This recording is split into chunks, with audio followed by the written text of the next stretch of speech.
I was 10 years old when I learned that silence does not always keep you safe. I was curled in the bottom of my closet, my legs shaking, the door cracked just wide enough for me to see Martin's shadow stretching across the hallway wall like a monster. He was shouting my name, slurring his words, stomping through the house like a storm no one could stop. I could hear the glass hit the wall in the kitchen. Something shattered. Then something else. My mother screamed, but not for me. She was screaming at me to come out, to stop hiding. I held my breath so hard I thought my lungs would burst. My hands clutched the back of my neck, trying to block out the sound of Martin's boots getting closer. I remember the sour smell of alcohol that clung to him and the way the floor creaked under his weight, each step a countdown to pain. That night, he pulled me out of that closet by my ankle, and my mother just watched. She did not say a word. That was the night I realized she had chosen him, and that meant she did not choose me. Before I go on, I just want to say thank you for being here. To all our loyal viewers, thank you for your constant support. And to those who are new, welcome. If you have not subscribed yet, I truly hope you will. Hitting that subscribe button is what keeps this channel alive. Your likes, your comments, your energy, they are the fuel that powers every story we tell here. So please do not hold back. Let me know what you think in the comments below. Now let us get back to it. My name is Melinda. I grew up in a small, stuffy house in northern Florida, in a town where the sun always burned too hot and secrets stayed hidden behind front porches and polite smiles. My mother's name is Annie.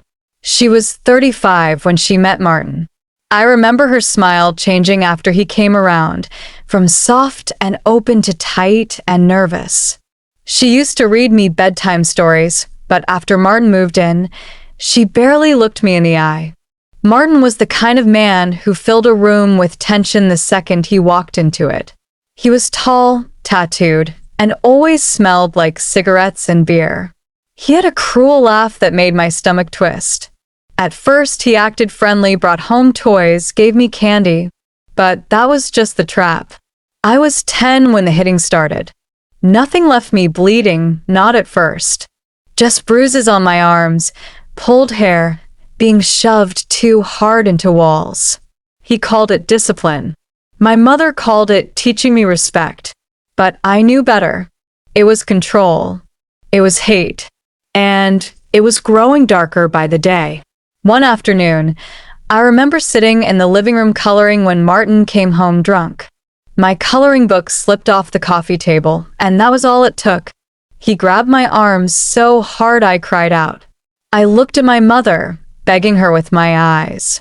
But she just stood there, frozen, pretending not to see. That night, I asked her why. I asked her why she let him hurt me. She looked down at the floor and said nothing. The next morning, when I woke up, I had a bruise the size of his hand on my arm. I wore long sleeves to school. It was Florida, 90 degrees. The teacher asked me if I was cold. I said yes. I started to lose track of time in that house. Every day felt the same: fear, silence, pretending. But something inside me was starting to change. I was getting angry, not at Martin, but at her. And that anger became the first spark of something I would later call survival. My silence was never really mine. It was forced on me, swallowed like spoiled food, day after day, year after year. I learned to smile at school when I wanted to cry. I learned to lie to the nurse when she noticed the dark circles under my eyes. But the silence was loud inside my head, and it kept asking the same question over and over. Why would my mother choose him over me? I was 12 when I first tried to speak up. A school counselor named Ms. Harrison called me into her office. She was a kind woman with tired eyes and a soft voice. She asked me about the bruise on my back that a girl had seen in the locker room. I stared at her desk. I remember the smell of peppermint gum in her breath. She told me I could tell her anything, I said nothing. I was afraid. Not of Martin, not really. I was afraid of losing my mother. But Miss Harrison did not let it go. A few days later, 2 police officers showed up at our door. Martin had been drinking. My mother answered the door and tried to act normal. The officers asked to speak with me privately. Martin started shouting. He told them they were wasting their time. The officers took me outside. I told them I had fallen off the stairs. They looked at me like they knew I was lying. One of them gave me his card and told me to call him if anything ever changed. I stuffed the card in my sock drawer. I never called. When they left, Martin turned to my mother and said, "You need to get your daughter under control." And my mother, the woman who gave me life, turned to me with fire in her eyes and said, "Do not you ever embarrass me like that again." That night, he slapped me so hard I saw black for a few seconds. I held onto the edge of my bed to stay upright. My mother stood in the hallway, arms crossed, lips tight. I looked at her, hoping for something, anything. A tear, a flinch, a whisper of regret. She said nothing. I started disappearing inside myself. I went through the motions at school. I stopped laughing. I stopped answering questions in class. I stopped trusting people. Every night, I prayed. Not for him to leave. Not even for her to change. I just prayed for one single day where I would feel safe. When I was 13, I tried to run away. I packed a bag with granola bars, a flashlight, and the emergency card the officer gave me. I walked 3 miles before a passing car saw me and called the police. They took me back. I sat in the back seat with wet cheeks, the lights flashing behind us like sirens of defeat. At home, Martin acted like he was relieved to see me. He hugged me in front of the officers, told them I had always been a little dramatic. My mother nodded and smiled like she believed it. But the second the door shut, she turned on me. She slapped me. Then she pointed to the front door and said, "You want to leave? Go ahead, but do not come back." I looked at her, at the woman who used to sing to me when I was sick, the one who used to call me her little sunflower. She was gone. In her place stood someone I no longer recognized. And that was when I finally understood. She was not silent because she was afraid. She was silent because she had already made her choice.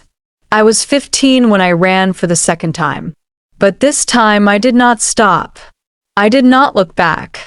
I did not wait for anyone to save me. It was the middle of the night. Martin had come home drunk again, and my mother was already yelling before he even opened the door. Something was different that night. He had lost his job. They were both angry. The house was trembling with rage.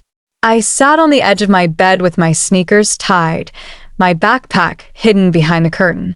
Then I heard the sound that finally pushed me to the edge, the crack of a plate smashing, followed by silence. No yelling, no footsteps, just stillness. I slipped out the back door barefoot, holding my shoes in my hands, my heart pounding so loudly I thought they would hear it. The air was thick with Florida heat. My breath was shallow. Every step felt like a choice I had never been allowed to make before. I ran until my lungs burned. I ran until the house disappeared behind me. I ran until the world was quiet. That night, I slept behind a gas station, curled up next to the ice machine, using my hoodie as a pillow. I was scared. I was hungry. But for the first time in my life, I was free. The next morning, I made it to a shelter for teens. I lied about my age. I said I was 16. They fed me. They gave me clean clothes. They let me sleep. I stayed there for 3 weeks before they helped me get into a group home. It was not perfect, but it was safe. I went back to school. I worked part-time cleaning motel rooms and washing dishes. I kept my head down. I spoke little, but I was building something, a life. It took me years to say the word abuse out loud. I remember crying in front of a therapist when I finally did. I felt like I was betraying my mother all over again. But the truth is, she betrayed me first. I never heard from her again. She never called, never searched for me. Martin was arrested 2 years later for assaulting someone in a bar. I read it in a news article online. I stared at his mugshot for a long time. Not because I wanted revenge, but because I needed to see that monsters do not always get away.